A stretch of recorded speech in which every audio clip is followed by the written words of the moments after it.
As a disclaimer, this podcast is for general informational purposes only and does not constitute the practice of medicine, nursing, or other professional healthcare services, including the giving of medical advice.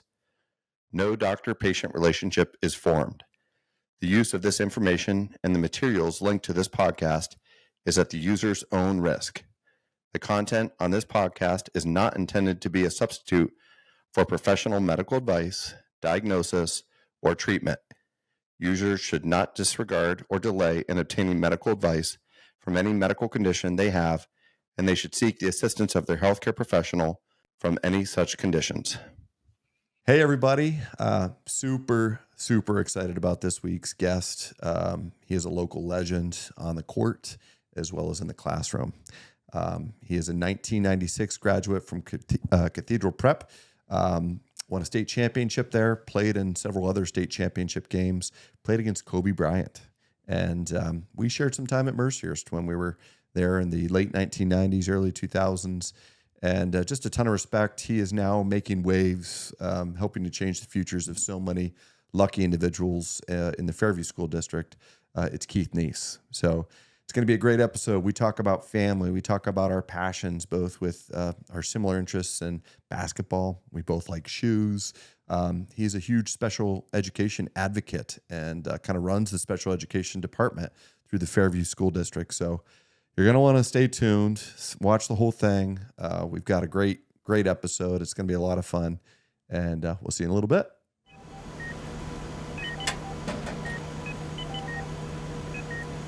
All nurses to the nurses station.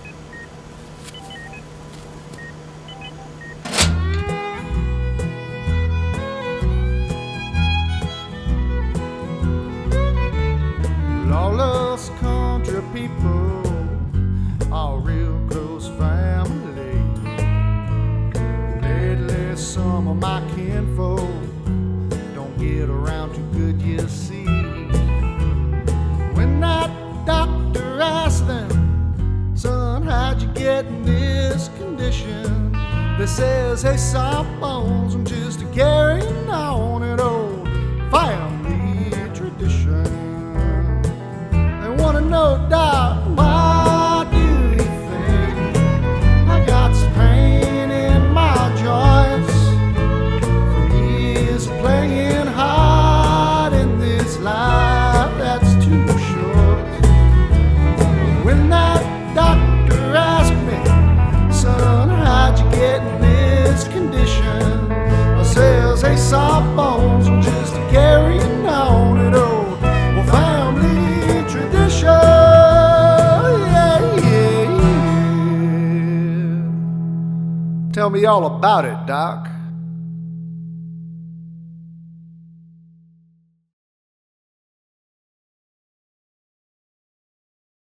Hey, everybody. Welcome to Season 2 of Hey Sawbones, My Story, My Passion.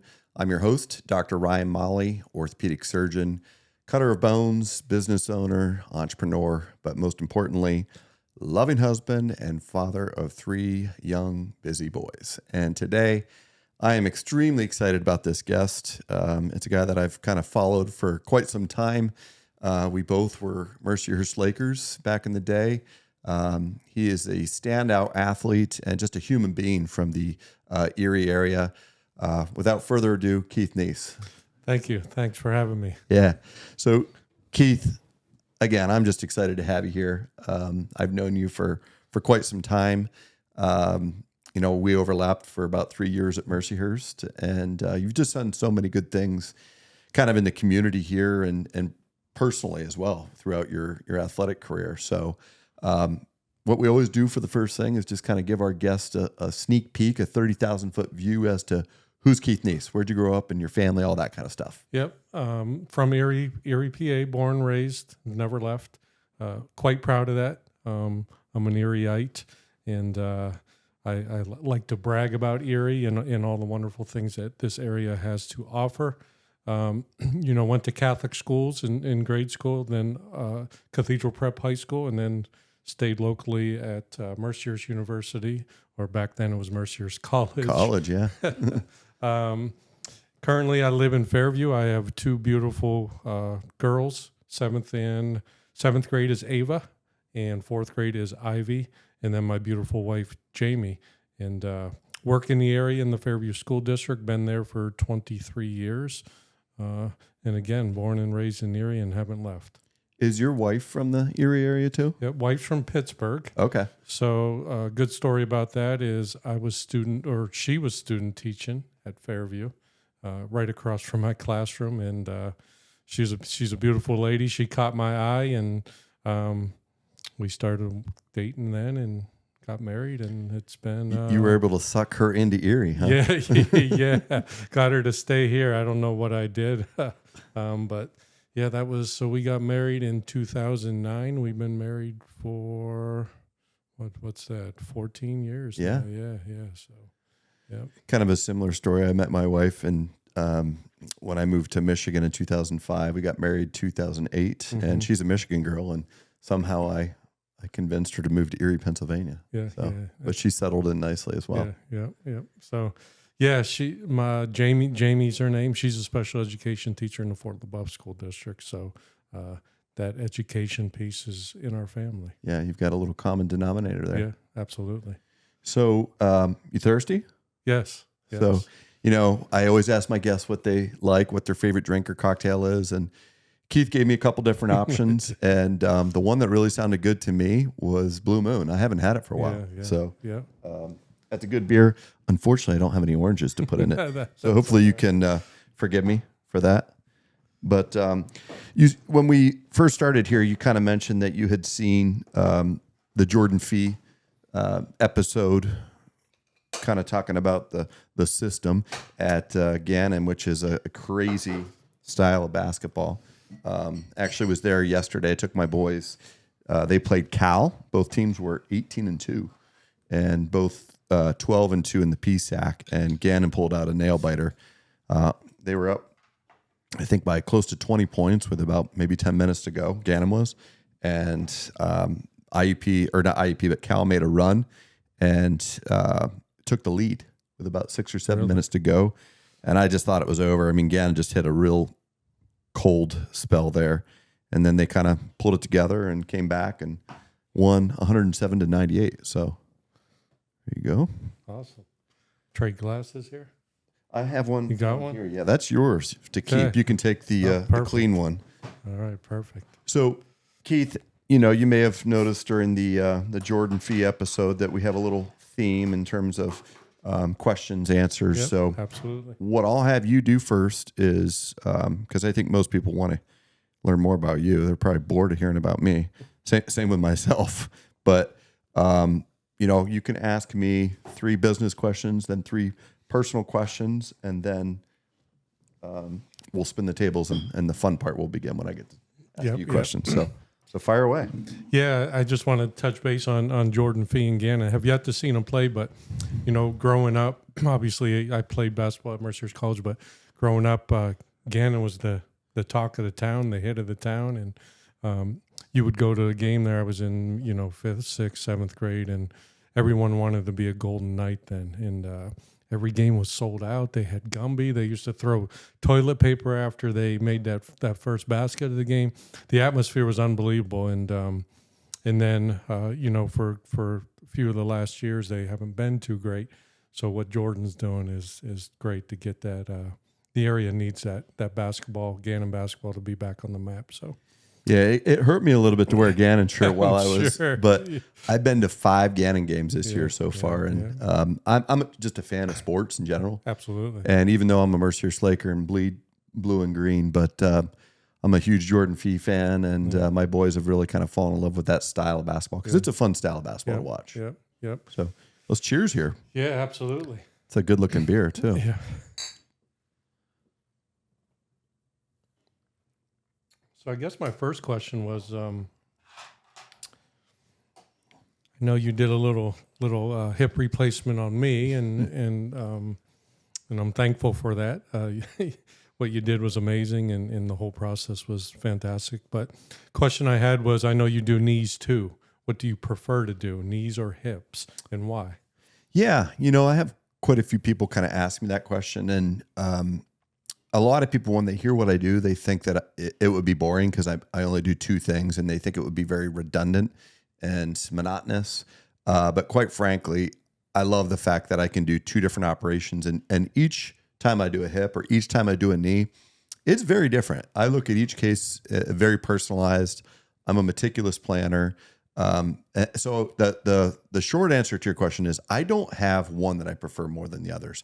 I will say that I sometimes go through phases where I'm like, maybe I'm a little knee heavy. I'm like, gosh, I wish I had some more hips. And then about my practice is about 50-50. But there's definitely phases.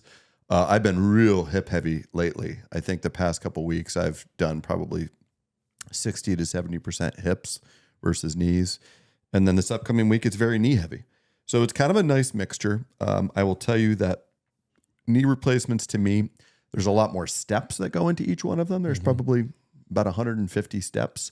Hip replacements, there's not as many like steps, but I would say it's a little bit more artistic, right? And a lot more pre-op planning. So before your hip, I sit down and I look at all my x-rays and I kind of draw up my plan called templating, where I'll put the cup, the socket part that goes up into the pelvis. I'll put the stem down on a computer screen. It's all digital, so I can move things around. I can kind of figure out what sizes I think are appropriate, say for your anatomy. That doesn't commit me to using that during the case because I can always change it. Like when I take your femoral head out, I have a set of calipers that are extremely precise to 1 millimeter. So I'm measuring that and getting an idea, and then that will help me plan it. But yeah, I just love doing both. And quite frankly, I think I would get bored if I only did knees or if I only did hips. So it's a nice mix, but I really don't want to do anything else other than hips and knees. And that's all I do. Yeah. So, like musicians, you have a piano player, usually they can tap in and play the guitar or some other type of instrument. Are there other surgeries you can do? Yeah, I mean, during my training, we learn everything, right? We learn trauma, so we're fixing ankle fractures, hip fractures. We're doing arthroscopic stuff like arthroscopic rotator cuff repairs, open rotator cuff repairs. We do a hand rotation where we're spending several months learning how to do intricate like tendon repairs and carpal tunnel releases, and even some more like muscle tendon transfers. We do foot and ankle. Sometimes you can do oncology, like orthopedic oncology. I ended up taking a course as opposed to actually doing the course because I knew that wasn't something I really wanted to do. But the one that I just fell in love with was adult reconstruction, which for the lay people, that means generally you specialize in hip and knee replacements. And to me, again, there's so much there because it's not just the first time. There's revision surgeries that we have to do. So can I do those other operations? Yes, but I never wanted to be kind of that jack of all trades. Yeah. That was kind of mediocre at a couple things. Right. I was always that specialist that wanted to be like the best at, say, a couple operations. Yep. I know you have a love for sports. I know back at Mercier's, you were our athletic trainer and all that thing, and just seeing your basement, and you could tell you get Michael Jordan out there and all that stuff. You ever think about doing or practicing or medical stuff for like a major sports team? When I was first coming through undergrad, being a sports med athletic training student, that was really my passion. That's what kind of got me focused on orthopedics. Is I just loved the musculoskeletal system. I was an athlete in high school, loved, just being around so many different sports teams in college. But it became very clear to me when I got into my residency, I still thought I was going to do a sports medicine fellowship and be like a team physician. Mm-hmm. And then the more I started thinking about the impact that has on your family, because those athletic trainers and team docs, they're there for practices. The team docs aren't generally there for practices, but the athletic trainers were. And then they're traveling with the teams and things like that. So it's a huge kind of after hours time commitment. And quite frankly, as I got further along into it, the athletes are a different group to deal with because their expectations are so high. Right. And it almost becomes like a counseling job where you're, all right, you have an ACL tear. You're going to be out 6 to 9 months, and you're having to deal with the athlete psychologically, which isn't my strength. Right. My strength was always kind of like, all right, it's broke. Now it's fixed. It's arthritic. Now it's fixed. Now, you're living, walking proof of it with a hip replacement. Yep. It's not like I do the surgery and you're good right then. it takes months, right? But there's not a lot of like rehab that goes into it, especially hips when we're not cutting muscles. So, when I was young, I would have said absolutely I'd love to be a team physician. When I was in medical school, I trained. I did 2 rotations for about 3 months down in Orlando, and I actually worked with the Orlando Magic team physician. Yeah, that's awesome. That's cool. Got to meet T-Mac, Hito Turgaloo, Drew Gooden, quite a few of those athletes, and I got to go to a bunch of those games, which was awesome. But it just wasn't, I think, fitting with like my family values and what I wanted to kind of focus on. The one thing I noticed throughout my process of getting my hip replaced was the first time I walked in your practice. What a beautiful place it was. But, more than that, just you were probably the first doctor to ever educate me through whatever process that I had been going. I had knee surgery before. I suffer from ulcerative colitis, but you were the first one to actually educate what was going to happen to me, and that was quite impressive. So, one thing I just wondered, as you came back to the area and you wanted to start your own practice, what challenges did you face to get that up and going? Yeah. So thank you for acknowledging the education piece, because that means a lot to me. Mm-hmm. I know you don't know a lot about me personally, but I don't come from a family of people in medicine, like no one. My dad was a teacher in Meadville for 31 years. I have 3 older sisters. One went to Mercier's, played basketball there, and they're all teachers. My wife's a teacher. Yep. So education is first and foremost. I joke with my patients. I say, first and foremost, I'm a teacher, educator. Secondly, I happen to put metal and plastic in people. But some of the specific challenges that I had were, the fact that every other orthopedic surgeon in this area, in Northwest Pennsylvania, or probably even tri-state area, Southwestern New York and Northeast Ohio, they're all employed. They're all employed by a hospital system that's probably owned by an insurance company, whether it's UPMC or Highmark. And I'm private, right? So I don't have a boss. I'm my own boss, which is, how it kind of has to be for me. Just, I'd be a horrible employee. I did it for 2 years and I realized that it wasn't for me. So I think that's it's kind of like David versus Goliath, which I kind of like that. It's always how I feel like I've always been that, coming from Maplewood, it was a small town area. Then I was in Detroit. It was a big metro area. Right. And I was doing my thing there and I was building momentum, but it was a little bit like a fish out of water, right? I was succeeding, but it just didn't feel like home to me. And when I was able to come back here, it felt much more comfortable in terms of the size, the community. Mm-hmm. So I love Erie as well. But yeah, some of the biggest challenges were going against healthcare systems. And fortunately, I don't give up easily, and I don't. Right. I enjoy the battle and the fight. So kind of that going up against the big guys, and feeling as though that's a Rocky Balboa type story. Helps to fuel and motivate me. Absolutely. Yeah, that I go back to that education piece. It was one of those things, people tell you got to come back at night and listen to a seminar or whatever, and you're like, oh man, I got to go back and listen to someone for an hour. I'll tell you what, when I walked away from that night, that seminar, I just was so impressed. And I think that education piece puts people at ease, because you don't really leave any stone unturned prior to going into the surgery. So I commend you for doing that, because it was something that I really appreciated going into that. Yeah, well, thank you. Yeah, personally, I guess, let me see. I think one of the questions, I like quotes. I'm a big quote person. Same. Do you have a favorite quote? And obviously, as I was drafting this question, I'm thinking, I hope he doesn't ask me one, because I don't memorize quotes. I have a couple, but I do love quotes. I have them all over my office, all over our house. Do you have a favorite quote? I'm the same way. I'm not going to be able to memorize. There's 2 that I can tell you right now, though.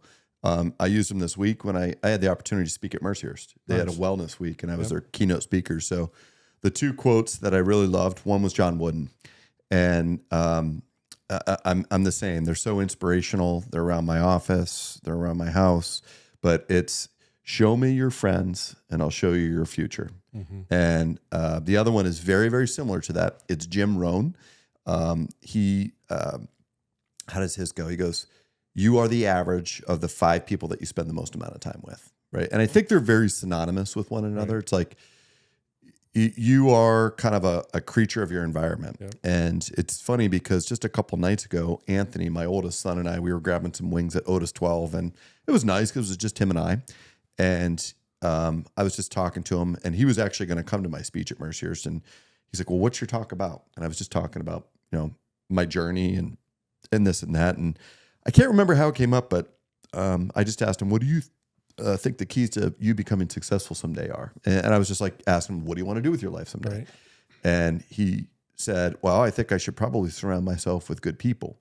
I'm like, "Amen, buddy." Yeah. And I shared both of those quotes with him. And, I truly believe that. I think that like-minded people kind of are gravitating towards one another. And if you really want to become successful and a good human being, you're going to surround yourself with other successful, good human beings, and it's going to become more natural for you. Yeah, that's spot on. Our high school coach used to preach that to us all the time.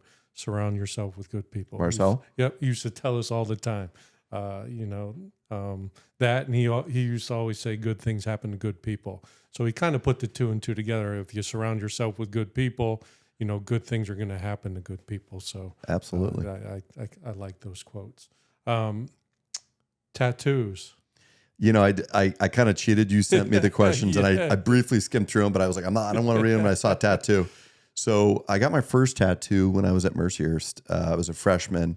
You got to remember, I went to I didn't go to Catholic school, but my parents were very, very strictly religious, right. Yeah. And tattoos were forbidden, right? So my first summer at Mercyhurst, I worked at Waldemere as a lifeguard, and I ended up getting a Celtic cross tattoo on my right shoulder, and I hid it from my parents for 1.5 years until one of my family members, friends, saw me at Waldemere, and I'm like, "The gig's up." So I had to come home and break the news to my mom, and I was petrified. Yeah. I mean, I'm a freshman in college, and I was still scared to death that my parents are going to disown me and they're not going to help me with school anymore.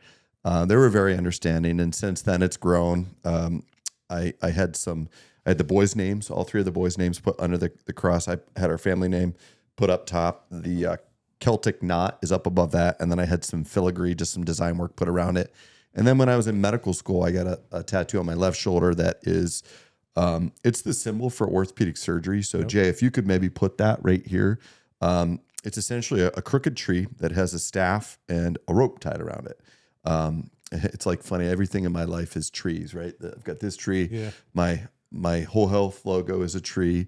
The symbol for orthopedic surgery is a tree. And the reason that symbol is so symbolic for orthopedic surgery is when orthopedic surgery first started out, it was mainly pediatrics, right? So you had these kids with hugely deformed spines from scoliosis, mm-hmm. and they would brace them to try to straighten it. Just like if you had a crooked tree, if you tie a stake to it, the tree's going to find its way to grow straight if you can support it.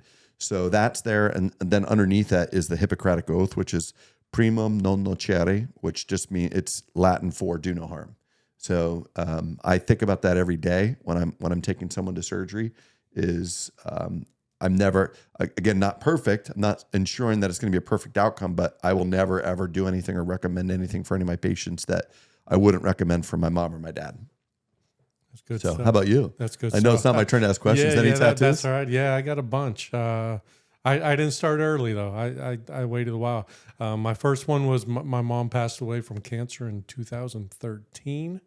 So got the cancer ribbon with strength, courage, and love. And then her name script through it. And then that started the whole tattoo trend. So I have 9. I got a bunch. Most of them are quotes. I got a Bob Marley quote. There's a new movie coming out, right? There is a new movie coming out about Bob Marley. My boys told me about it. Yeah, I have the flag, kind of his flag with a quote on my back about in this bright future you can't forget your past. Love it. I'm a big Dave Matthews fan. Same. So I got a bunch of Dave Matthews quotes. I didn't know that about you. Yeah. You go to a lot of concerts? So I've been, I think I'm up to 107. Oh, I thought I went to a lot. I was like Yeah. between 12 and 15. 107. Well, you got me crushed. Yeah. So never was a fan. I went once in college. Someone got me to go, and ever since that, I was hooked. And We should go I sometime. know we should go. For sure. Great Maybe this time. summer. Yep, Dave concerts and the friendliness of the people, the atmosphere, good time. Yeah, So, you're not going to get any of that fighting or any of that none kind of stuff at a Dave none of that. concert. Everyone's there for a good time and a lot of happiness, a lot of peace, which is what we need, right? Exactly. But yeah, so I got a bunch of tattoos. So You have any sleeves or anything like that? no or- sleeves. My most recent one, I was debating on my forearm because I don't have any on the forearm. I ended up going with my other calf. I have one on this calf, this one, and it's there's a quote, but it's just about peace, love, and music because big music fan. Yeah. And then I think peace and love is what our world needs a lot. So Amen, buddy. yeah. So Karen is actually trying to convince me for a couple years now to do not a full sleeve, but like a partial sleeve incorporating this. And I'm a big quote word guy. Yep. So I'm it's got to be right though. It's got to be meaningful. Again, I love trees. So I envision the tree, but also like a root system and maybe some very meaningful words like right. courage and grit and perseverance and determination and all that kind of stuff in the roots themselves. Yeah. So That'd be slick. yeah, it's going to be a long, big process though. And for me, all my tattoos have had a lot of meaning, which sounds like you. It's not like you just get a whim and you get a tattoo. So it's got to be the right time, the right artist, Absolutely. and that kind of stuff. Yep. And actually, my quote from this one's from Dave, the song "Best of What's Around." Just about it's not about where you're at, but the people you're with that matters, and kind of goes back to your quote that you were talking about a little bit ago. Yeah. Yep. So my third question. Let me see what was my third question here. Oh, so I'm in a job that's quite stressful, and I know you're probably in your job is quite stressful. What do you do to relieve stress? Do you have any activities that you do other than you probably your kid stuff and sports and things like that? Do you have any like personally by yourself that you do to relieve stress? So one of the blessings that I have that many people may not consider it a blessing is the fact that I have a commute every day, right? So you went down to Edgewood. You know, Yep, it's not. yep. It's about an hour for me. About an hour and 5 minutes on a good day. I'd say hour and 15 minutes on an average day. So 2.5 hours per day, I'm in the car by myself, which is awesome. I was never the guy that could have a 5-minute commute or want one. So I do a lot of podcasts. I do a lot of audiobooks, inspirational type stuff, wellness stuff. I try to stay in shape. Like this morning, I went for a nice I call it my 6 mile Sundays. Went for a nice 6 mile walk down at Presque Isle. And a lot of this stuff is just me, right? Yep. I don't go with anybody. I generally don't even listen to any music. Today, I just had some earbuds in with, as weird as this may sound, but just like some spa music in the background. It was just kind of very like no words because I didn't want it to distract me. Absolutely. And, I try to meditate relatively frequently, not as much as I'd like to, but we are getting a sauna. My wife and I, we just ordered a sauna. So that's going to kind of become my evening ritual to help get better sleep. The cardiovascular benefits of saunas too, I didn't even realize they're through the roof. If you do a sauna 4 days a week for 20 minutes at 175 degrees, the chances of heart attack, stroke, all these really bad cardiovascular complications and diseases are like 80% reduced. Wow. It's pretty amazing. It's almost like equivalent to going and doing like a cardiovascular workout because your heart rate gets up, you sweat. So, but it also helps you sleep. You take a cold shower after that and you sleep like a baby. So looking forward to that. So my father purchased a sauna for his basement, I think about a year ago. I've used it a couple times and I love it. So I've been looking in the last year of purchasing one. So I've read some things about how great they are. Did you hear or read some of those similar things? Yep. So you just feel so much better. Yeah. You just feel so much better when you go in and come out of them. I would do like massages. I've gotten out of that routine, but for years, up until just a couple months ago, I was getting a massage every 2 weeks, just because I hold a lot of tension in my neck from my day job, like leaning over. I wear a helmet, And I mean, you're putting your body in awkward positions, like your hip. I'm turning my head and tweaking my neck and things like that. But I'm all about like wellness and self care because again, if I'm not good, if you're not good, you're not going to be good for your wife, your daughters, the people that need you at work. Right on. Right So- on. What's better, sauna or ice bath? What feels better? Probably the sauna. I haven't done an official ice bath. I do cold showers like in the mornings. And when I get the sauna, I'll probably do a cold shower right before I go to bed just to kind of like balance those two things out. yeah. Have you done either? I mean, you've done the sauna, but Sauna, I haven't done the ice bath since college when we the used to training be in room? that little training room and jump in that little tub of ice and freezing water. And once you get in, it was actually amazing when you came out how great you felt. But yeah, the anti-inflammatory properties of ice are just phenomenal. And right. I mean, that's like the big craze right now too. Is just ice baths over the yeah. past couple of years. Yep. We can turn the tables now, right? Yeah, I think I could ask questions all day. Well, we can keep going that way, but professionally, right? So you were at Mercyhurst. You were a elementary ed, special ed major. Yep. What was your inspiration for that? Did you have somebody in your family that was a teacher, or especially that? Like, why special ed? Yeah, no, I nobody in the family really inspired me to go into education. If a lot of people don't know, my father and mother, neither of them were college graduates. So I was raised by two people who worked hard to give us everything that we needed, myself and my brother, but neither of them graduated from college. So I think my love for teaching came from playing sports and working basketball camps when I was in high school because I got a chance to kind of give back to what someone gave me. And when I say that, my coaches, my teachers, all my teachers and all my coaches, everything that they gave me to be successful in life, that kind of hit home to me when I got to college that's what I wanted to do. I wanted to be that person to give somebody a chance, to motivate somebody to do great things in this world. So really nobody in the family, but just playing sports, being a leader on teams, things like that. But really my coaches and my teachers inspired me to do the same thing that they did for me. Yeah. The special education piece, I mean, that's pretty special to me, my wife.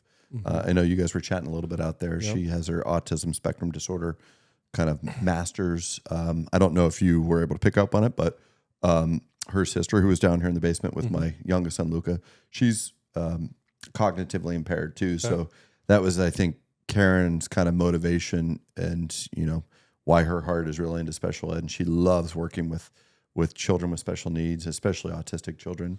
Was there something that drew you to that?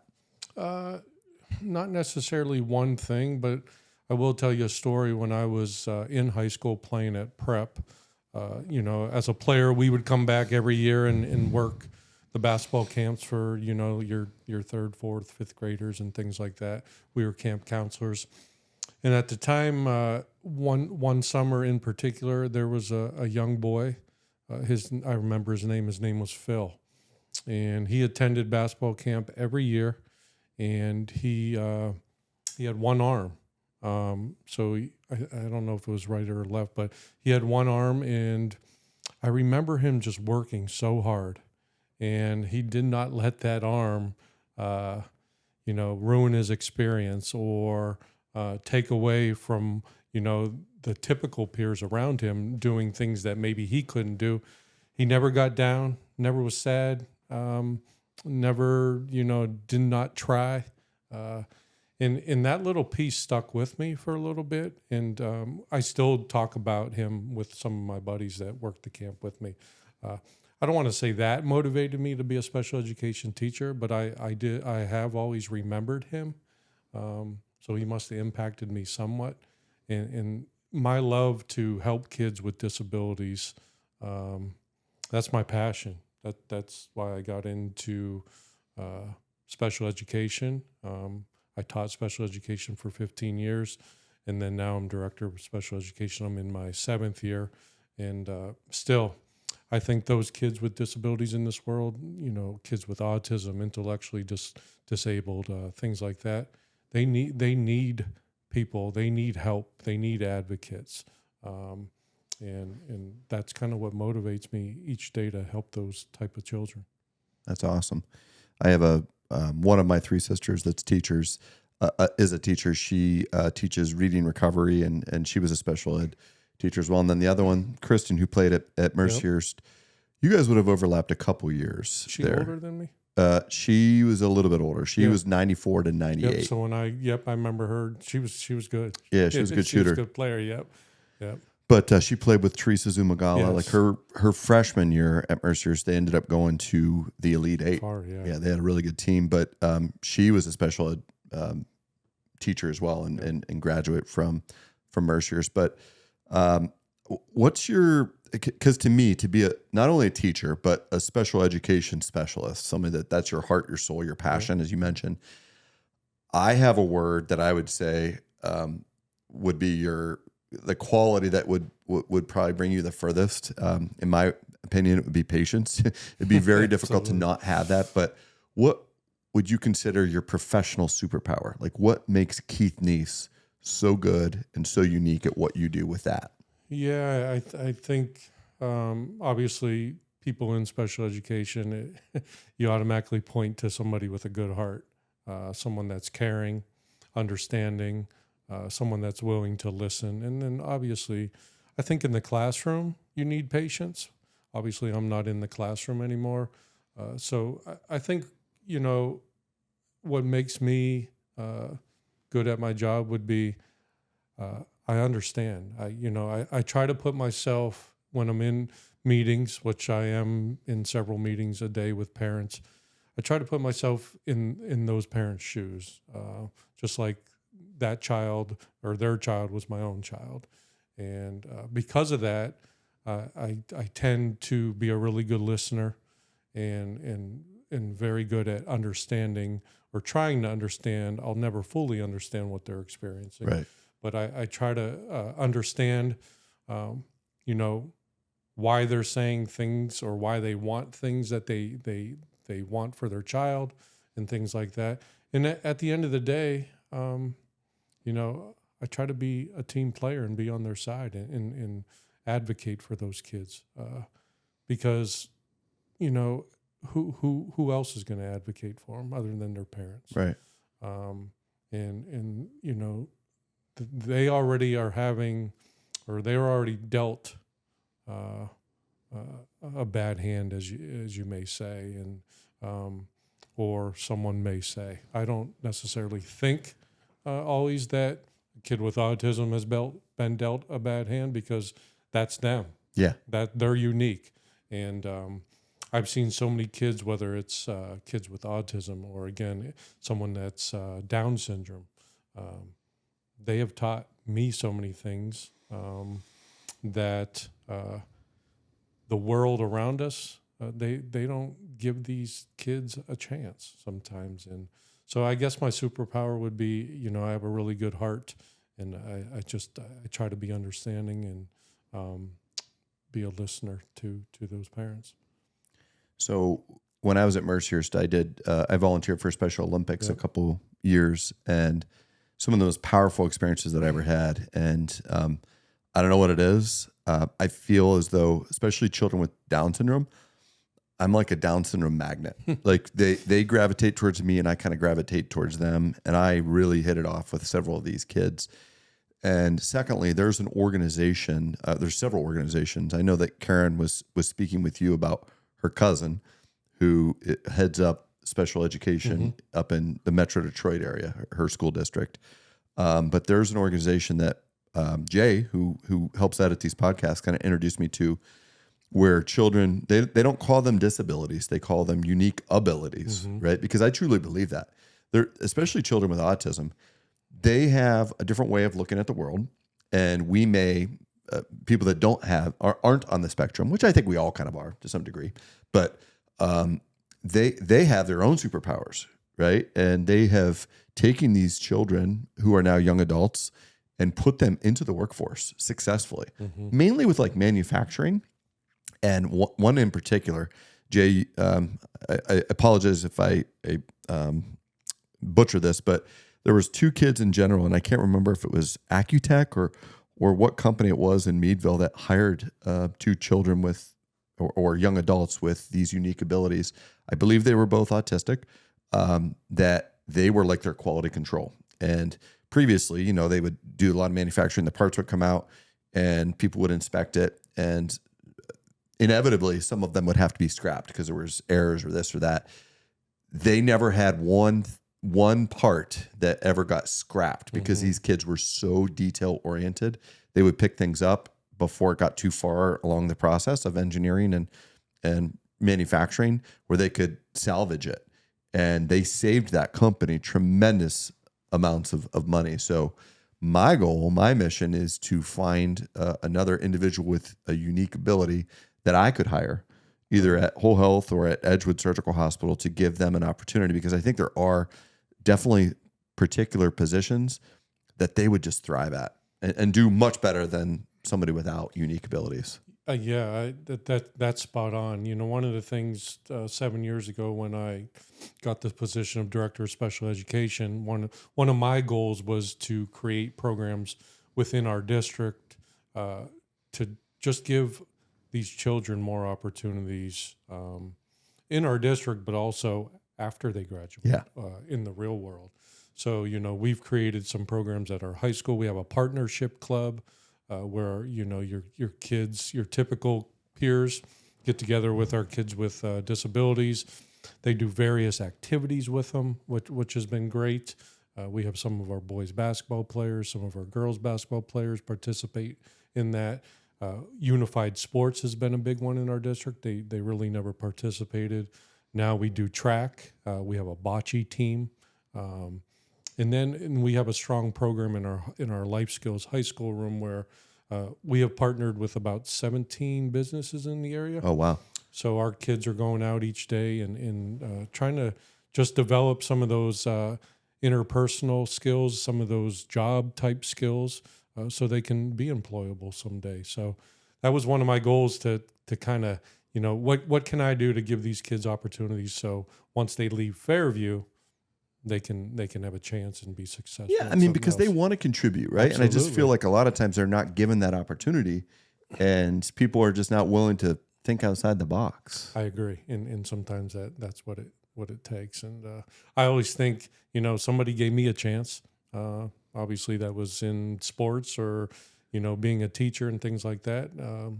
These kids need a chance too. So. Amen. Yeah. So that's a great segue to some personal stuff. So sports. Right? You're I'm sure you're still a sports fan, but you were a heck of an athlete, particularly a really, really good basketball player. You played on some good teams. Yeah, you know, we had Cathedral Prep. Good memories, good teammates, good coaches. Yeah, those were some of the best days of my life from 93 to 96, 92 to 96 there. I had a lot of good teammates. Walk us through that. So you played all 4 years at Prep, right? Yep. When did you first kind of break your way into that like rotation? Were you freshman, sophomore? Yep. So I'll take it back a little further. When I was, I went to St. John's grade school, in the area. It's no longer around, but St. John's was known for developing basketball players and their basketball teams. I think we have, you know, 10 to 15 state championships at St. John's. Wow. I never won one, but, you know, so basketball was the work ethic you had to have, but the success of being a basketball player, I think that started back in 6th, 7th, 8th grade. And then my brother was at Prep before me. I think he played basketball maybe freshman and sophomore year. He always tells the story that Marcel was our coach, was more concerned about me when I was in 7th and 8th grade than he was my brother at the time who was at Prep.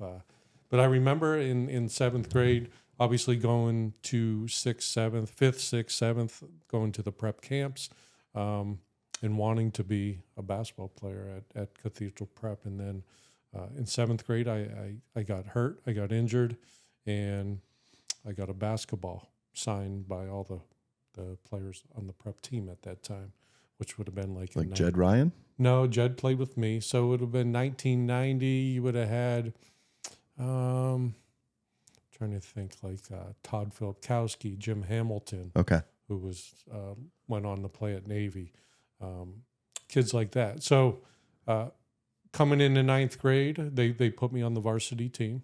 We ended up winning the state championship that year. Didn't play much, and it was always the debate. Should I play on the JV team where I was playing in the games all the time, or should I play on varsity and I sat the bench most of the year? But you're going to the varsity practices, right? And you're correct. Yeah. And so when I look back on that, because as I got into coaching, that was always the debate. If you're going to move kids up, should they play? Doesn't matter if you move them up. And I think this all the time. Practicing every day against bigger, better, stronger, older players made me what I was my sophomore, junior, and senior year at prep. So, where was Jed? Yep, Jed was a year ahead of me. Okay. He was a sophomore that year. Got it. Yep, so my freshman year, Jed was a sophomore. Won the state that year, didn't play much. And then sophomore year is when I started seeing the court. And I think about 10 games into the season, maybe 5 to 10 games in, that's when I started.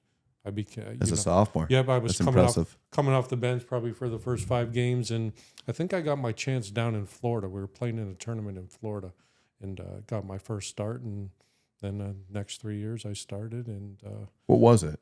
What that Coach Marcel Araby saw in you that not from the get-go, but 5 or 6 games into the season? What was it?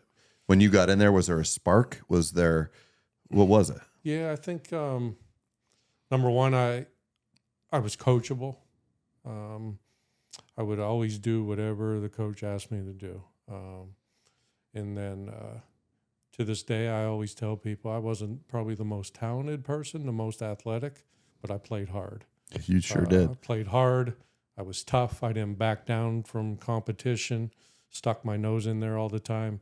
I think, those qualities is probably what got me on the court and then what kept me on the court. And then as I got older, my skill level got better. I got stronger. I got bigger and things like that.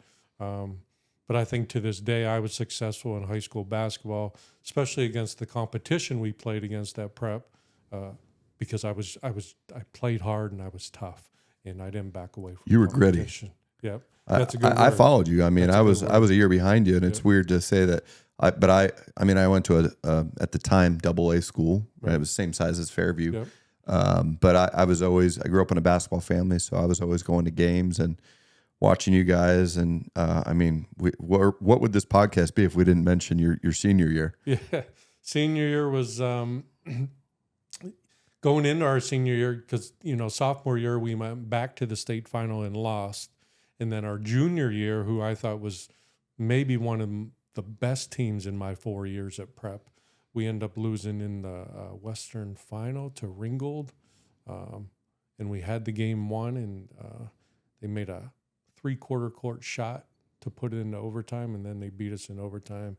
Oh my Yep. gosh! And then going into our senior year, our senior year was special because, my previous 3 years, we had names like Jed Ryan, who went on the Penn, Booker Coleman, who went on to Wisconsin and played. We had some bigger names. And going into our senior year, those people are gone. So now we had to rely on ourselves, number one. And then we were just, 6, 7, 8 kids from just the Catholic schools in the area, because Booker came from Jamestown. Jed was from Albion. Now our senior year, it was just our local, your Catholic school kids that went to Catholic school grade school. So you'd been playing together for a while, and I don't think anyone was really giving us a chance. We would be good, but we lost the big names. They're not going to be great. However, we did have a a sophomore coming up that year, Julian Blanks, who went on to play LaSalle, who's one of my best friends. And, so not too many people kind of knew about him or what impact he would have on our team. I remember this clear as day. We were leaving an open gym in the fall, probably a couple weeks before the season was starting, and me and a couple of my senior teammates were walking to our car, and we kind of just stopped and we talked and said, no one's expecting big things from us this year, and now we're seniors. It's our chance to prove everybody wrong, and I think that's what made the year so special, because not a lot of people expected big things, and we ended up. John Trokey. John Trokey, yeah. Brian Shezakowski, Yeah. R.J. Fiorelli, who was a year below me. We just were all so close. Similar type. Graham Weatherspoon was in there, Witherspoon right? He was a year below you, right? me, Yeah, he was my year. We just, we wanted to prove people wrong. We ended up making it to the state championship. And Who'd you play against? played against Kobe Bryant. Yeah. What an amazing experience. And at that time, you didn't think like you were playing against Kobe Bryant. You obviously didn't know what was going to go on. You knew he was good. That's the guy you heard about in Pennsylvania, and then on a national level too all year. But we played against guys like throughout our career. We played against Ron Artest. We were in a tournament with Mike Bibby, Tim Thomas, who played at Villanova and went in onto the pros. Sam Clancy, who played collegiately, Shaheen Holloway, who's now a coach at Seton Hall.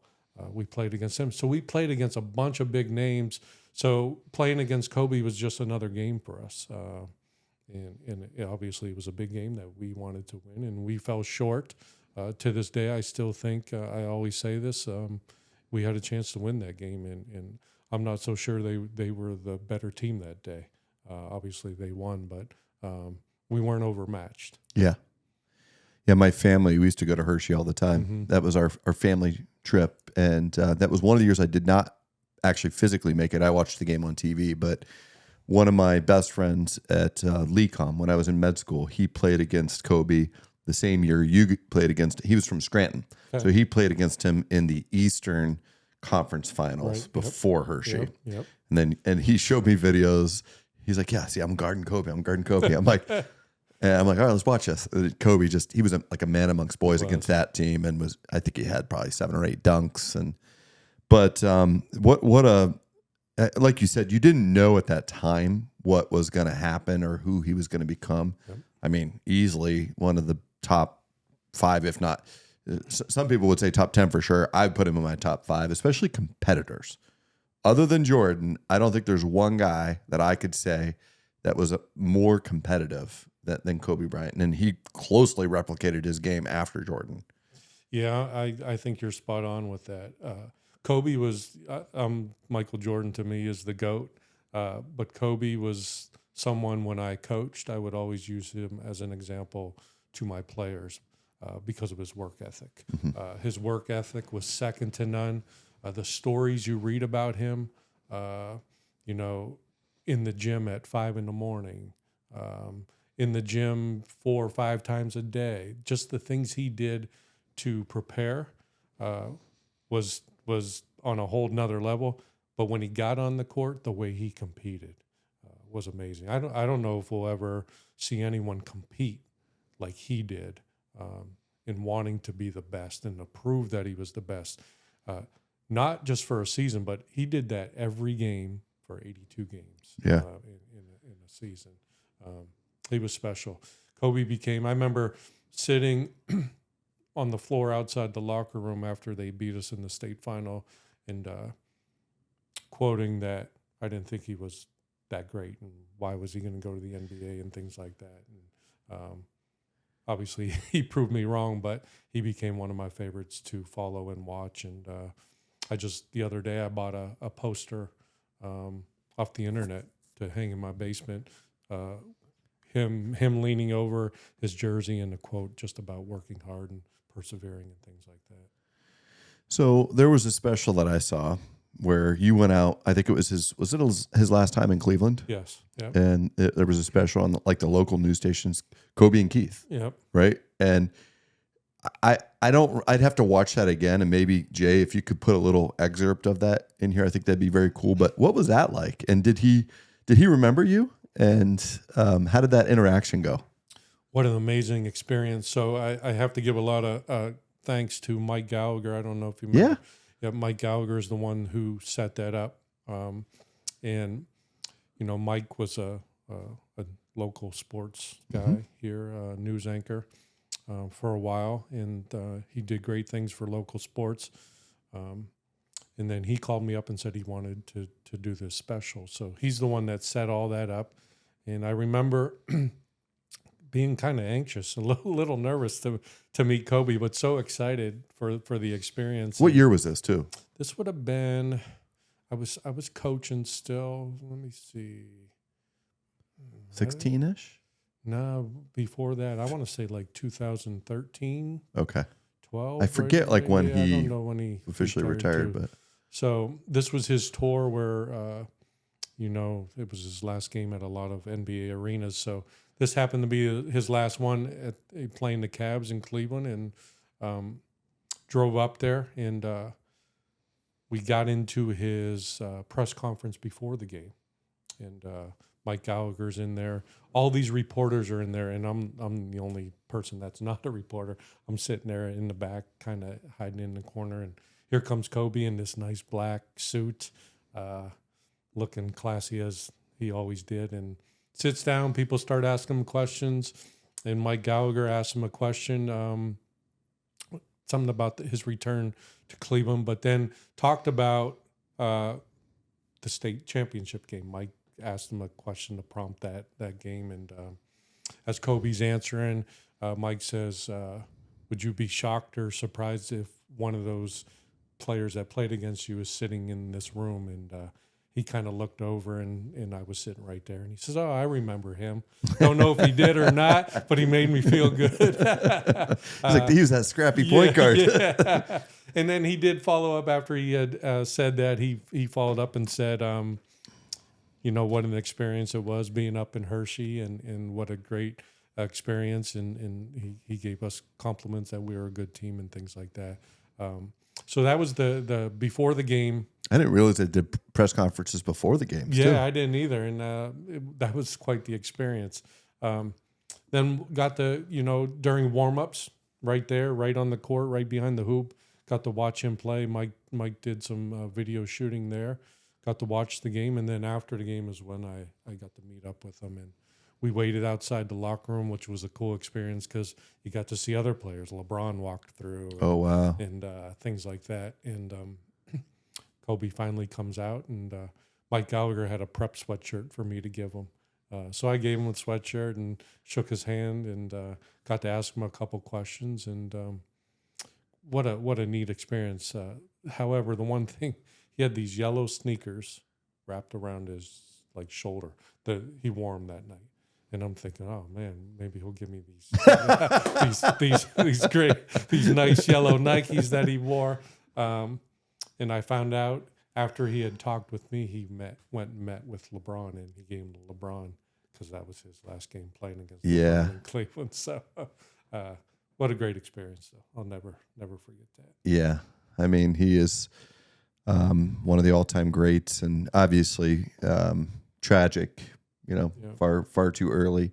Him and his daughter, just a sad story. It was 4 years, just a couple weeks ago. Yeah, I remember the news did a piece on that when he had passed away. They came to my house and did a little interview with me, and when he passed away, it felt like a family member died. I remember feeling like I just felt lost that he's gone. Can't believe it, because I think he was going to do so much for basketball. He did so much as a player. I think that was just the start of what he was going to do. He was writing books and forming that academy, and I just felt like he had so much more to offer, and his career was as amazing as it was. I feel like he was on the cusp of doing as many great things post retirement as he Yeah. did while playing. Yeah, and you know, obviously, I have 2 daughters, and him having the daughters, and I think what he was going to do for women's basketball was going to be amazing too. So Yeah. He'll surely be missed, but some very cool tributes that were done. I don't know if I'm sure you probably did watch kind of like I wouldn't call it the funeral, but when, you know, his wife came out and spoke, and, you know, all the greats came out and spoke, whether it was Jordan or Shaq or, you know, it was funny because, you know, him and Shaq had their little beef, Yes. but at the end of the day, they were able to put that all aside. And, you know, it's just heartwarming hearing a lot of those stories and people's memories of him. Because again, I think the biggest thing is you kind of mentioned is you just like, you weren't going to find somebody that worked harder than him or, yeah, he had some unbelievable natural abilities and talents, but there's a lot of guys like that in the NBA. It was his killer instinct, that Mamba mentality that really set him apart, you know, from everybody else. But you're married, you have 2 young daughters. What do you like to do with your wife and girls when you're, you know, in the summertime? Do you have any like family traditions that you guys do? Yeah, so we put in a pool. Did you really? Few years back at our house, so we like to enjoy, you know, obviously hanging out at the pool, swimming in the pool. Another big summer thing is we like to sit around the campfire, listen to music, and Some Dave?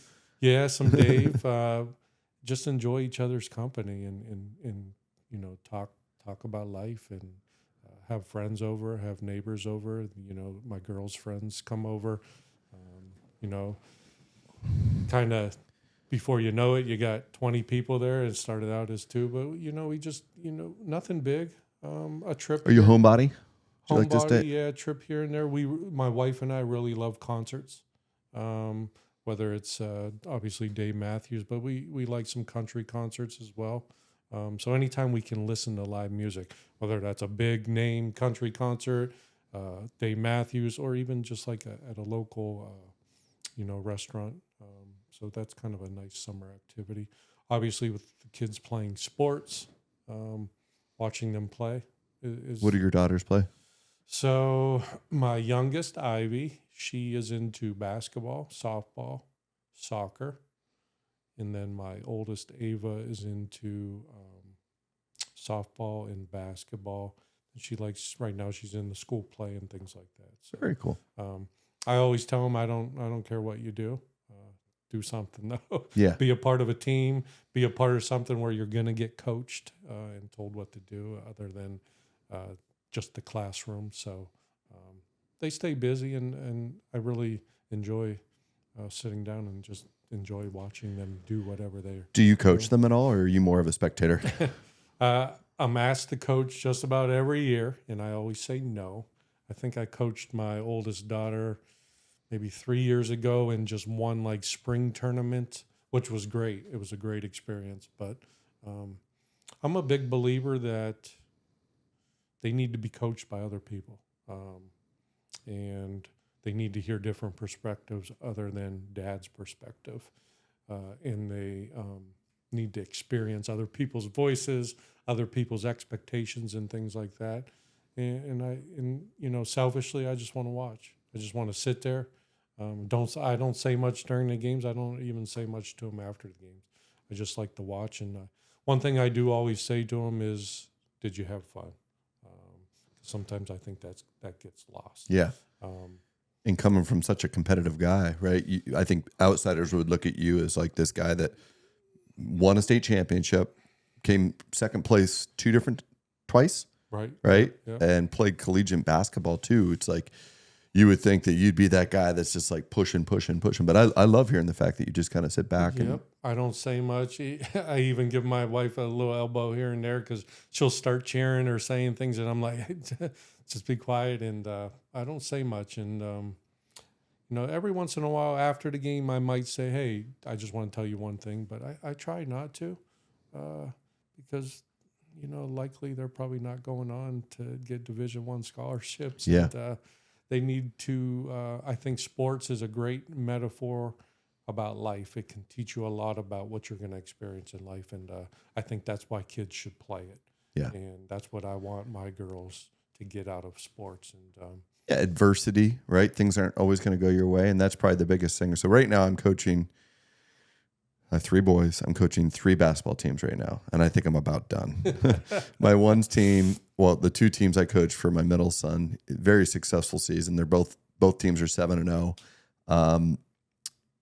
But I'm too intense. I'm too competitive, and I don't know how to turn that off when I'm coaching. When I'm just going and watching them, say, play baseball or this or that, it's a much more relaxed feel, and I don't get as anxious, or because when I was playing, I was the same way. I was kind of like, I was anxious, but it was like a good anxious, and they kind of had that too. And I'm just like, does it make it worse because I'm there doing it? And I think it's about time for me to just kind of step back and just watch more. It's tough. I'm sure, neither one of them ever came up to me and said, would you coach my team? If they did, I probably would do it. However, I do know my 15 years of coaching high school, just the type of coach I demanded a lot. I expected a lot. I was intense too. I'm not sure how they would react to that side of me. And I kind of want to maybe leave that side away from Do you miss that at all? I miss the relationship I had with my players. The daily, more so the daily trying to get players to improve, helping players learn about life and things like that. I just miss that relationship. And then selfishly, I miss some of the competitive pieces of coaching, but the day-to-day grind, and it just never ends. And I always say this about coaching: you're rarely happy. Yeah. You're rarely happy because you could. I had some very successful teams at Fairview, and no matter how well you were doing, one player wasn't. You could have 20 players doing everything right, but one player doing something wrong, or one player not, getting the ball enough, or even when you won, then you're on to the next game. So it was really hard to enjoy. Yeah, you can't really just like it maybe for a couple hours after the game, but then it becomes preparation, right? Well, we're playing this team next Tuesday, and you got to start watching film and this and that. And I never coached that level, but I just can only imagine, like, just talking with Jordan Fee, right? And I've said to him, I was like, hey, we got to grab dinner sometime. And he's like, yeah. So I do a lot of scouting, during the week and this and that. And I'm like, man, that'd be such a demanding job, right? And he's newly married. Yeah, and here's the thing, like, that's how I felt as a high school coach when you're doing college and that's your living. That's how you get paid. Correct. And if you don't do well, you got a chance of someone saying, see you later. That's pressure. Yeah. That would be tough. But I do miss the competitive part. I miss the relationships I had with the players. But I was very, very rarely happy. Holidays, because, basketball is always over Christmas. Mm-hmm. Very hard to enjoy Christmas ever. Just, you can't unplug. Yeah, right? You can't unplug. And then the one thing towards the end of my coaching career, I started telling people was that feeling as a player you got before games, that anxiousness, like you loved that feeling. Well, I was getting that as a coach, and then towards the end, I hated that feeling. I would wake up, it's 5 a.m, going to go to school and teach and have a big game that night, and I had that feeling all day. And that feeling I used to love, I started to hate. I think the difference there, to at least a certain degree, is like, as a player, you had a lot more ability to control, right? Like, because you were going to go out there, right. and a lot more was directly on your shoulders. I'm not saying that coaches aren't extremely important, right? But you're instructing people. It's not like you can take the ball and get down the court and set your teammates up or make the big shot yourself, right? And I being a control guy myself with my day job. I just think that would be very difficult and frustrating when you can see what play should be made. Like, oh my God, this kid's wide open. He's going to backdoor and it just doesn't happen. Or that to me is like the frustrating. And I'm coaching 4th and 5th grade. Like, I can't imagine what it's like for high school or college. And then that care piece, like when I was a player, Like basketball was my life. That's all I cared about. I wanted to be the best. When I walked on the court, I wanted to win all the time. And I really had a hard time because not every player you coached had that care that you did as a player. And when I first started coaching in my younger years, I didn't understand that. Why don't they care as much as I did? And then towards the end, I started to, I think I really started to value the relationship of the kids off the court as well as on the court, which helped me then understand, well, that's why they don't care as much.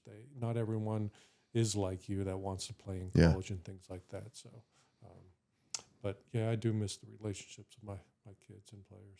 Yeah. Special stuff though, right? Yeah, great stuff. Great memories. So shoes, we do the seventh inning Sawbones shoe stretch. And when you walked in, I'm like, that's my man. So what are you wearing here, Keith? So these are just some Carolina blue Nike Dunks. And I have a shoe addiction. Mostly Nikes, like Air Jordan 1s, Nike Dunks now. But I'm not as addicted how I used to be. I used to buy sneakers all the time. Obviously, getting married and having 2 kids probably changed that a little bit. But I still do. Probably every night I'm scrolling on my phone looking at different sneakers. And StockX, like Stadium Goods. Is that where you get most of yours? Yeah, both places. Now Hibbett's is starting to sell a little bit. But yeah, some of the StockX mostly and things like that. But I like these in particular because I'm a Carolina basketball fan. Big win last night. Yeah, big win. They played well. Yeah. Definitely a better team than Duke this year, I would say. And I think so. I think they got they just got some more. They got some pieces around Davis and Baycott, like Ingram. Yeah. Oh, he had a great game yesterday. You know, and people are going to probably walk away from that game and say how well he shot it, which he did, Ingram. But just the other stuff he can do. He rebounds. Exactly. He's one of those players that his stat sheet was amazing. But there's these impact players like a Draymond Green. I was talking with one of my boys about Draymond, and I said, you know, he's an impact player, right? He's not going to necessarily light that stat sheet up, right? But he's one of those people that when he's in the game, good things happen. And it's almost like a hockey assist. He'll make the great pass right before the assist. Exactly. Right. Yeah. Or he'll tip the ball that allows them to get another offensive rebound and another shot, another possession. And, but yeah, I thought Baycott played great because he had been a little bit in a slump the past couple games. Yeah, he comes, sometimes I wonder, he just comes and goes, but he played well last night. What they're doing now, North Carolina, is they're playing defense. Yeah. Beginning of the year, they were giving up 80, 85 points a game, and now they're holding teams low 70s and things like that. So, yeah, big win. But my sneakers come from, I got a few pair of Dunks, some black ones, some navy blue ones, some teal ones. I got some red and black Jordan ones, but these I bought because of North Carolina. So I didn't realize. I mean, I've learned quite a bit about you here, which is one of my favorite things about the podcast because you get to learn. I didn't know you were such a music guy, especially a Dave guy. So seriously, we should do a concert. We should. That'd be great. I didn't realize you were a Carolina guy, and this was not scripted. I'm a huge Carolina guy myself because of Jordan, but these are the University Blue Jordan 4s. So my oldest son, Anthony, just turned 13 on Friday, so 2 days ago. And this was the pair of shoes that he wanted. And they finally came yesterday for him in his size. So he was on cloud 9 when we got home from the basketball games yesterday. And there was his box sitting there. And he didn't know what it was. He knew he was getting a pair of shoes. Mm-hmm. And he wore them to dinner last night. But yeah, obviously a huge Carolina fan myself. So before we go into the next part, which is the Sawbones Challenge, okay. I want to tell a little story. Okay, I don't know if you remember this at all. Okay, but it's gonna be my chance for redemption out here. Do you remember where I'm gonna go here? I don't think so. Okay, so, and I've told this story a couple times on this podcast. So I can't remember the specific guests. One of them was actually on the 3-on-3 team, but There was a 3-on-3 tournament up at Family First. Remember those hoops? Yeah. I played with Dave Lanahan on my team. There was the metal poles with the metal backboards Yep. with the triple metal rims. Yeah. Not a shooter's rim at all. Okay. So it was myself, my at the time future current brother-in-law, who played. He was 3 or 4 years ahead of me, maybe more than that, maybe 5 years ahead of me. Played at Cambridge Springs, and then another close buddy of mine, Mike Burrows, who really didn't play. He sat the bench in high school, but was kind of a facilitator, and we just played a lot of 3-on-3s. I love playing 3-on-3 almost as much as I love playing 5-on-5, especially in the summertime. So we're playing, and we're going up against this team from Cathedral Prep. It's Julian Blanks, Graham Witherspoon, Oh yeah, this was and RJ Fiorelli. And, you know, everybody's looking, they're like, the prep boys are going to just smoke these country bumpkins. And we thought we were going to get smoked too. And for whatever the universe, the stars aligned for one game for me. And I caught fire on these hoops that were not shooter friendly. And I know RJ was guarding me at one point, then Julian was guarding me at one point. Didn't miss a shot. I mean, I was hitting NBA threes, and it wasn't hitting the rim, so that's probably how I was making them. We smoked them. And at the beginning of the game, there was like 3 people around the court. By the end of the game, like it was that underdog story. The court was surrounded. Unfortunately, the story didn't end quite as well, because the next game we played against another Cathedral Prep team. It was Keith Nies. I think you had John Trokey. we did. Was Dave? No, so I played in another tournament up there before, and Dave was, I was going to say, I don't think Dave was on that team. So I played up there. I wasn't a huge 3-on-3 person. Just I go back to what I said earlier in the podcast about just being maybe not the most athletic. So 3-on-3s never really suit me. And then when you had that triple rim, I never wanted to play. So I played in a couple up there, but Dave was one of them. But yeah, this team. Who would have been the other? Probably Shazakowski. I think so. Yeah. Mm-hmm. And you shut me down. and I mean, there's quite a height difference here, but like you were watching the game when we beat Julian and RJ and Spoon. And I think you were just like, yeah, he's not getting the ball. And I remember I was like, well, we just beat these guys. Probably not going to beat these guys, but you never know. And man, I knew what kind of player that was the only time I ever really played against you. And it was almost like a boxing one, but it was 3-on-3, so it wasn't a boxing one. You were like, I'm not letting him touch the ball. And I don't know what the final score was, but my glory was short lived. Yeah, that's all right. So now's my chance. All right. So we're gonna do the Sawbones challenge. I'll leave it up to you. We've got the Papa Shot over there. We've done a couple of those, and then you watch the Jordan Fee episode. So we oftentimes will play pig. Okay. So whatever you want to do. All right, let's pig it up then. Pig coming up. Sawbones challenge basement version. See you in a bit. Ladies and gentlemen, welcome to the main event. All right, Sawbones challenge. So I'm gonna let you go first. Okay. Okay, we're doing pig basement version. Oh man. Hey, by the way, we haven't taken any warm-up shots. So, Thank. boys, should I do some of the little Kobe stuff? Little fadeaways. Practice. No triple rims here, though, Keith. Oh, he pulls the bank off. Oh. You got it, Lou? All right. Open the door for him, Luca. About a little underhand. Who was that? Who shot the underhand? One of the berries, right? Yeah. Was it Rick? Rick, that's it. Yeah, I'm going to give him the old Kareem skyhook, right? Through the doorway. Kind of fake one way. Come up and over. Ooh. Roll. That's the home court advantage. Uh-oh, we got to pee. We got to pee on him. Okay. We're going to go fade again.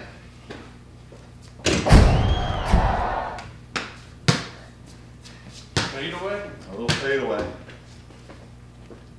Oh! He came to play.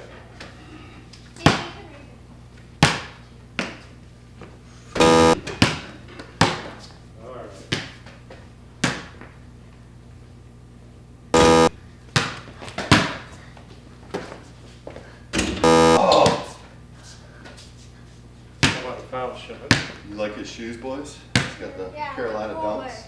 No. Huh? They're called like polar or something. Oh, he knows all the names. Polar, yeah, they're polar something.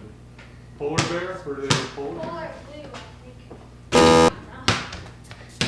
All right, we hit a cold streak. Yeah, we did. We hit the polar streak. Uh-oh. Oh, I airballed it. I airballed it, Lou. P to P. Bang. Oh, can't get that All right, back. we got to get back to the fadeaways here. We're going to go the other direction this time. That was like Porzingis. Oh, PI. All right, time for a little Kobe fadeaway. That's why put me in. Oh, I hit the rafter. Blocked by the rafter. Oh, between the legs.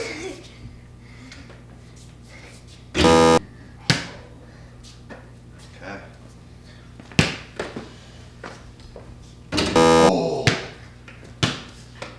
right. He's like, I gotta get serious now. He's going to the foul line. Yeah. Rick Barry. Yeah.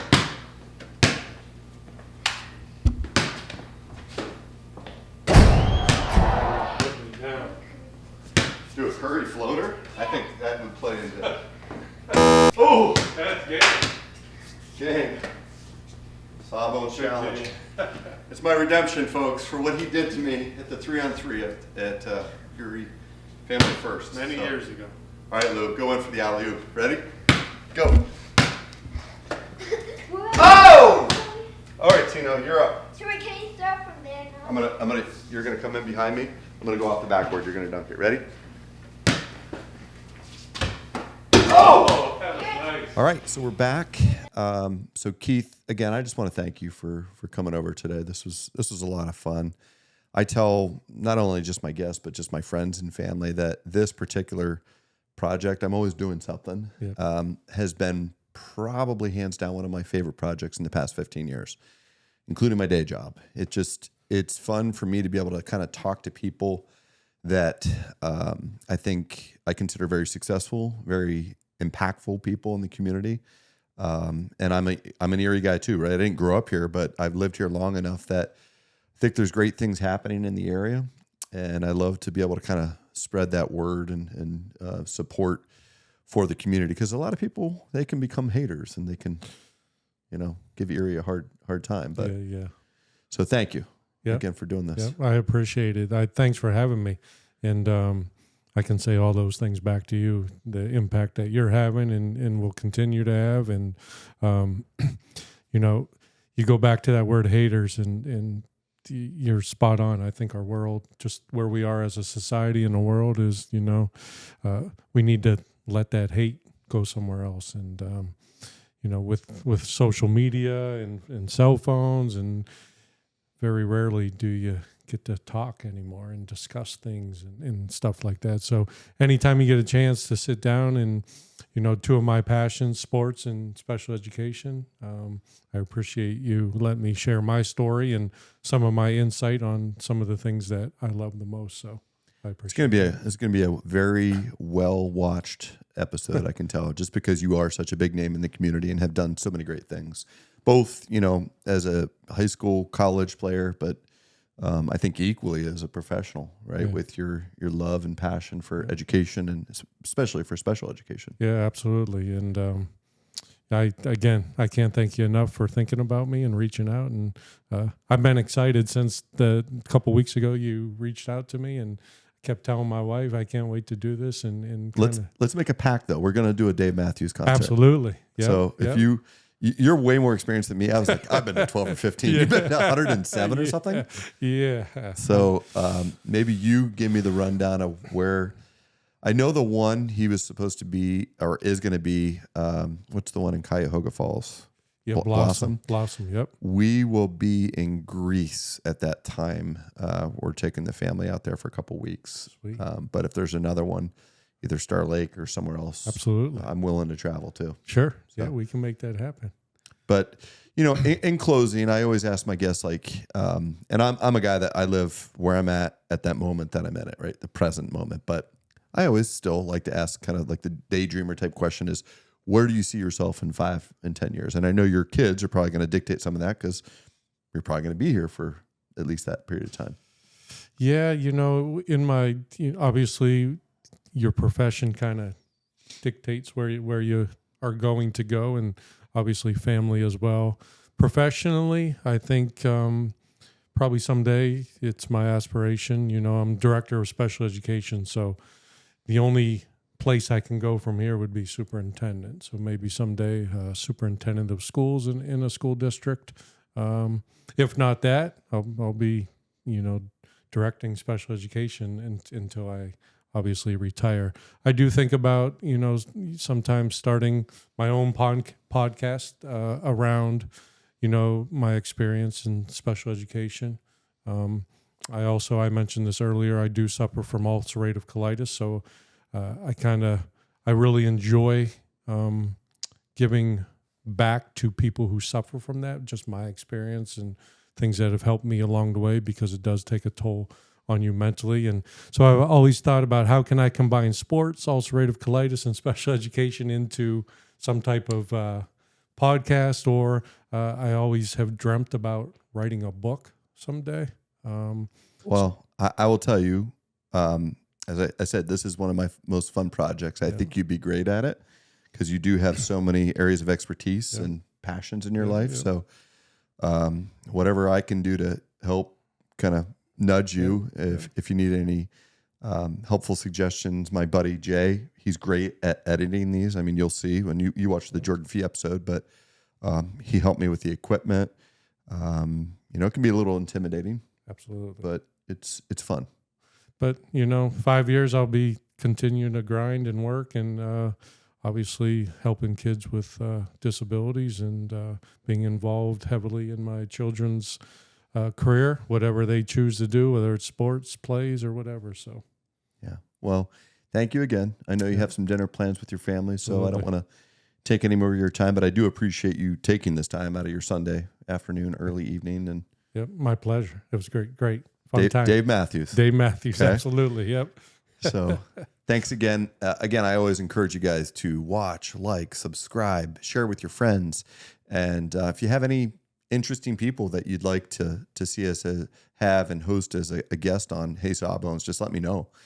We've gotten a couple through kind of some of the YouTube channels and emails, suggestions of other guests, and I'm open for it. I love meeting new people and sharing stories, and talking to people that you think and not that I knew Keith super well, but like you start to find out commonalities and things that you really share with someone. So thanks again. Have a great night. We'll catch you soon.